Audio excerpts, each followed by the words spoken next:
I'm Kelsey. This is my channel, The Fancy Hat Lady Reads. I am wearing one of my fancy Booktube hats. I'm getting back into making videos here with hopefully what will be a little bit of an easier one for me to make, and that's a Booktube SFF Babbles video. The Booktube SFF Babbles are video prompts that are part of the Booktube SFF Awards that are provided for anyone in the community to take that prompt and make a video on it. And the topic for March 4th through 17th is favorite creatures from SFF. This was a crossover topic with Top 5 Wednesday on March 6th. I was traveling on the 5th, so there was no way I was getting a video up on the 6th. This is still going to be, though, a list of 5 books because that seemed reasonable to me. However, I am not sure I quite have my wits enough about me right now to claim this as a well-thought-out top 5.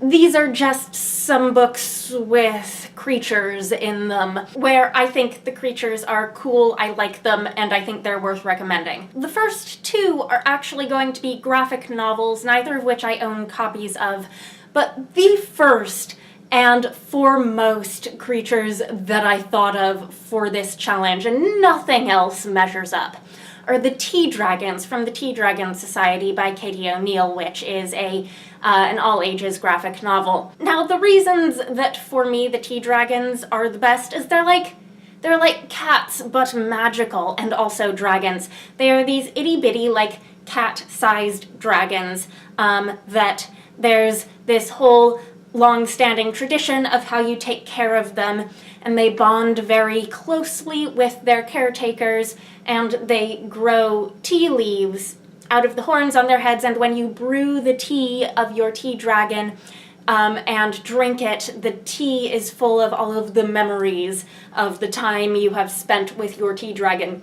And then if you give the tea to someone else, they drink the tea, they can, like, see visions of all of the good times you've shared with your tea dragon. It is just the most wholesome thing ever.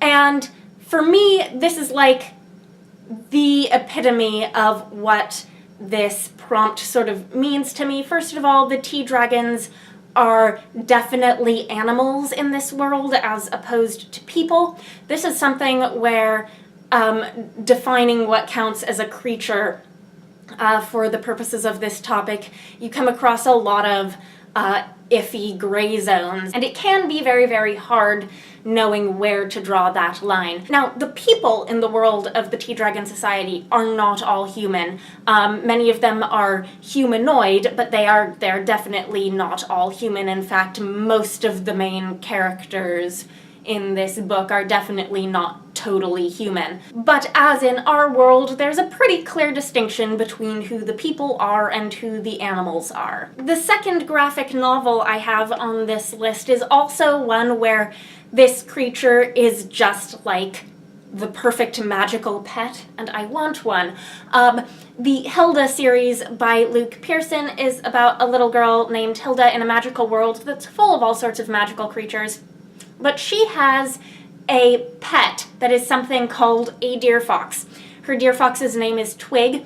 He looks like this. He's like a dog, and he goes on all her adventures with her, and I want one. I want a deer fox. Next, I thought it was important to make sure that science fiction was represented on this list, and I wanted to make sure to include a science fiction book, or in this case, a series that builds a world where the alien life that's presented includes not only alien people, but also alien animals, and indeed an entire alien ecosystem. So the series I thought of for this is one where I just recently myself continued on with the second book, and that is the WondLa series by DiTerlizzi. The first is The Search for WondLa, and the second book that I recently read is A Hero for WondLa.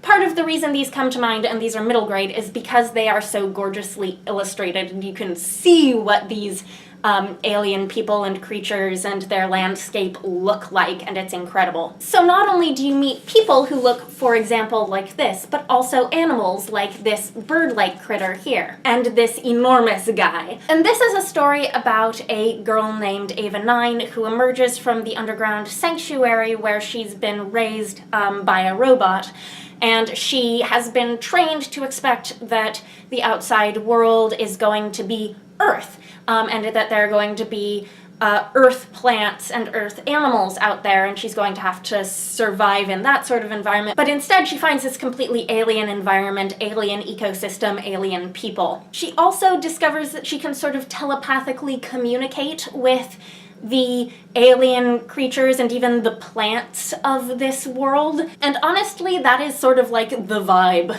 that I'm going for with this entire video theme, with, you know, wonderful, cool creatures, and, you know, I want to be friends with them and have them as pets. So I think that's all I've got for fantastical creatures that I want as pets. Moving on to fantastical creatures that I definitely do not want as pets, but make the list because they are so fundamentally built into the structure of the world of these books and are so imaginatively created by the author. I'm going to say all of the spirits from the Queens of Renthia series by Sarah Beth Durst. Now, these are nature spirits, and it's a very broad umbrella for all of these magical creatures with, like, nature powers. The spirits in this book can look like just about any magical creature you can imagine, and they do. There are gazillions of them. And the spirits of Renthia are at odds with the humans.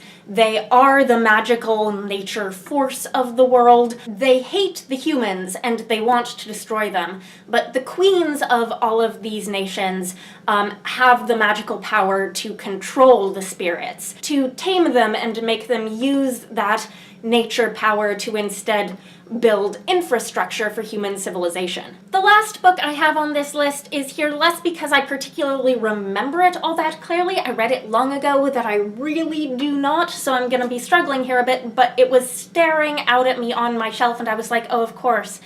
This is a classic fantasy novel that absolutely must be on this particular list, and that's The Forgotten Beasts of Eld by Patricia A. McKillip. This is a fantasy novel from the 70s about a woman named Sybil who lives alone on a mountain with a menagerie of magical beasts that have been summoned and collected there by her wizardy forefathers. Now, the story of this book is not necessarily all about the magical beasts themselves. Sybil is brought a baby to raise, and this event eventually brings her out of her solitude and into the world of humans. But this is definitely a menagerie worthy of inclusion on this list. There are some creatures in this book that are definitely like among the fantasy world building staples, like there is a dragon, and some of the others are more like regular animals but with magical powers. But throughout this book, Sybil is also trying to call a creature called the Liralen. And there's a twist there that I won't reveal, and I'm also not sure how well I remember it. This is definitely a book that should be on my radar for a reread. So here were some of the books I've talked about today. Tell me, are some of these also the types of creatures that you like to encounter in science fiction and fantasy, or do you have very different tastes? Anyhow, I hope you're having a nice day. That is all. Bye for now.